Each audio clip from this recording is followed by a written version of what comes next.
Happy Sunday, everyone. Super excited to be here. Hi, I'm Corey Fonville Foster. I'm the owner of iRock Marketable Business Solutions, and I'm super excited to be with you guys. I had a little bit of time.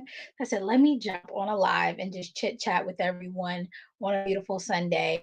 I'm actually going to be hopping off here is in a few minutes and jumping into an interview. We're starting, if you guys have been riding with me for a bit, you may have remembered the entrepreneur podcast that I was doing, where I was interviewing some amazing individuals about how they started their business, how they navigated through hurdles in their business, and where they were trying to go. It was really fun. We are going to be bringing that back. However, I'm partnering up with a company called iRock Crafts and Confections. Hey, if you're watching, and we are going to be interviewing some kids, which I think is going to be quite interesting. I've never interviewed a kid before about business, but these are going to be some young entrepreneurs. They're going to be fired up and have some really good advice for kid entrepreneurs, or maybe even for us, about how to start a business, how to have a very successful business, and some really cool stuff. So be on the lookout for that because that'll be coming up soon. But that the first round of interviews starts today, so I'm going to be jumping over there to do that in just a bit. But I thought, like I said, I'll come over here and just chit chat with you guys a little bit because I feel like this is church sometimes, guys. Like I had a word on my heart that I thought I would share. And the word for today is don't wait for an invitation. Don't wait for an invitation. I have worked with so many entrepreneurs, it seems like, over the last 2 years. Um, and one thing that keeps popping up is this idea of like, how do people find me? Why is no one buying from me? And one thing I think people don't think about is why are you waiting for people to contact you? Now, don't get me wrong, I love the feeling of someone happening upon me, seeing the content that I'm putting out, checking out my website through Google, and going and, signing up for a call and becoming a client. Oh, that's great, right? Hands off, it just worked. It things just landed right. Great. Awesome. But I will be really, really honest with you. From my personal experience and what I've seen from other entrepreneurs, that idea of just waiting for something or that perfect client to fall in your lap just isn't the norm. I'm in the process of trying to find a house right now. My realtor said to me, I was telling him, like, you better be good. And he said, you know what? 90% of my business is referrals. He says, so I have to do well with each client so that they continue to refer me out. He was like, yes, people can look up realtors and find me. Yes, people can I guess if people look for certain loans, they refer him. But word of mouth, people who have actually done business with him are typically about 90% of his business. And that goes for me as well. Most of my business is through referrals. And that's why customer service is a really big part of my business. So when you're doing business, I really want you to think about that. How do you create opportunities for yourself? One of the ways in which you can do that is leveraging your audience. A lot of you just for some reason don't tell people what you do. Like, what do you do? I have been standing next to one of my clients. Someone says, hey, I'm such and such, do this. I'm a police officer, whatever the case may be. My client will stand there, shake hands, and say, oh, I'm such and such. I and they'll say their day job, or maybe they just will leave it at that, but they won't say what their business is.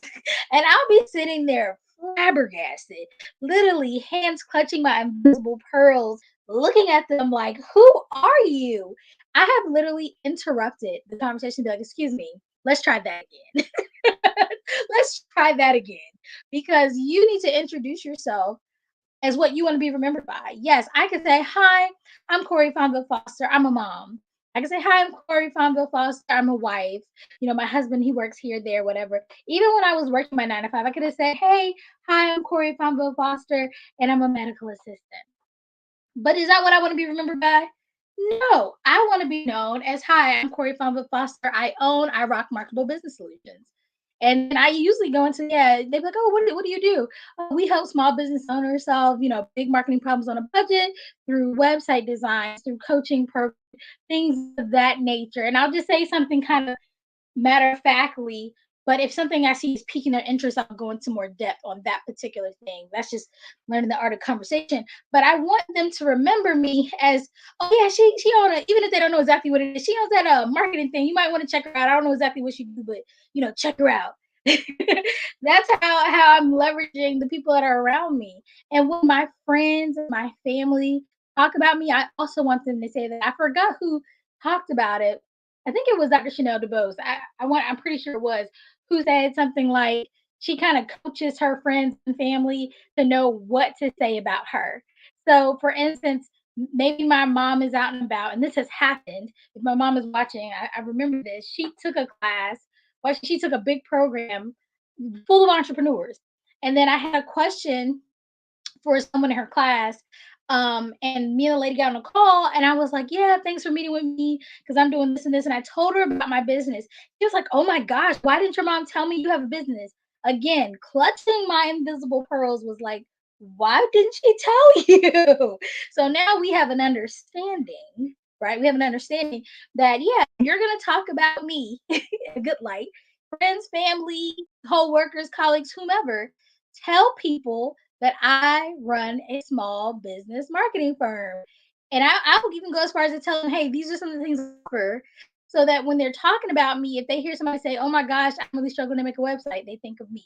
I'm struggling to launch my business, they'll think of me. Even if, because it happens sometimes, people refer someone to me, and it's not exactly what I do. It's still great that they thought to refer me, because at least then the ball is in my court to let them know, okay, that's not exactly what we do. We do, I can help you do this, but you may have to go here or there, and I can give them some resources. But again, tell your friends and family to tell people, because then the word gets out. And believe it or not, you have to think about yourself. If you Google something, maybe you're trying to get your taxes done. We're just gonna throw that out there. You can Google tax preparers.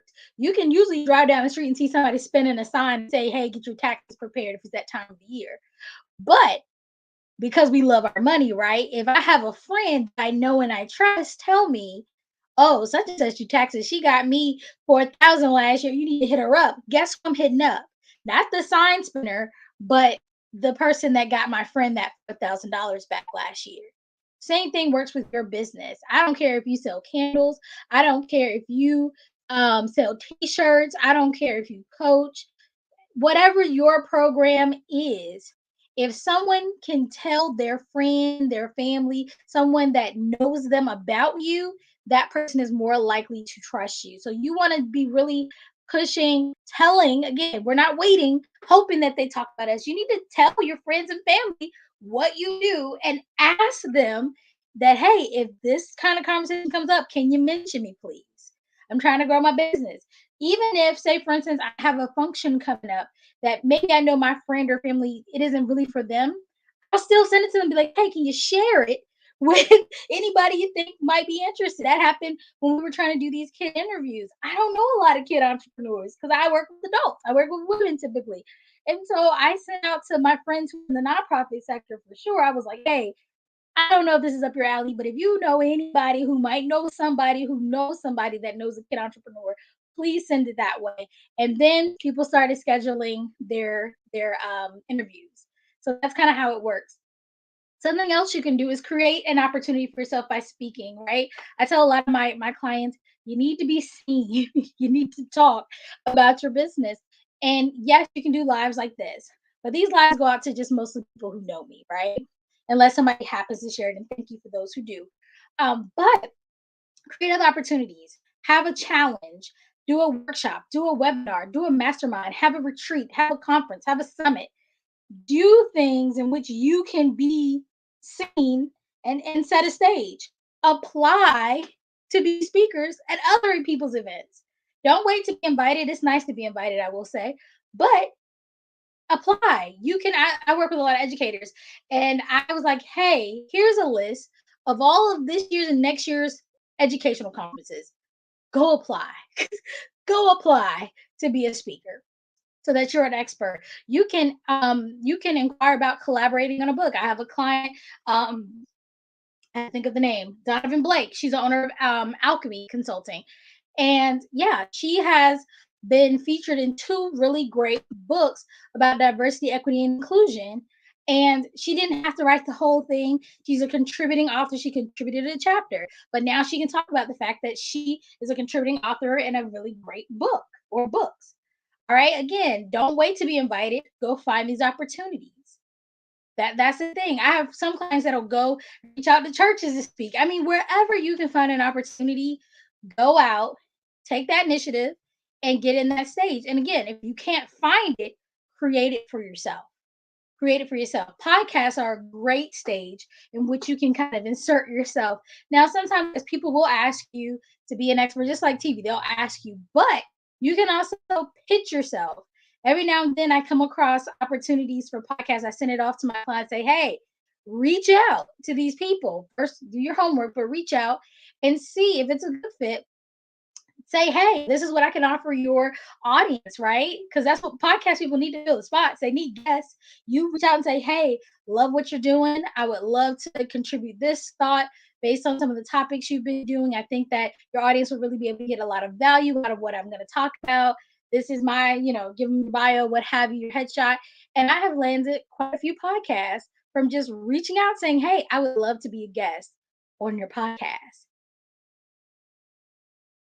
Closed mouths don't get fed, guys. Closed mouths don't get fed. So as you go into this next week, because I'm gonna close, man. As you go out into the world in this next week, I want you to come up with at least with a game plan of how you can create opportunities for yourself, for your brand. How can you be seen? How can you get your brand out? How can you start creating stages and opportunities for yourself? Leverage your community. Don't be afraid to go to LinkedIn because I have reached out to many people on LinkedIn as well. Don't forget, you can Google podcasts or maybe some of the podcasts you like listening to. And don't be afraid to shoot for the stars, guys. I recently was looking for speakers, little old me, no budget. Because again, I'm creating an opportunity for myself because I'm doing a big project coming up, more information coming out this week on that. But I'm telling you, last week I actually was on a call with a past Olympian and NFL player. What? I talked to several people who own large scale nonprofit organizations. I talked to several people who have been featured in TED Talks. Like little old me, you know what I mean? Little old me. Why? Because I went out there and I shot for the stars. I didn't care if they said that they were booking people for $1 million an hour. You know what I mean? Who cares? I'm gonna reach out. The only thing you can do is tell me no, right? The only thing you do is tell me no.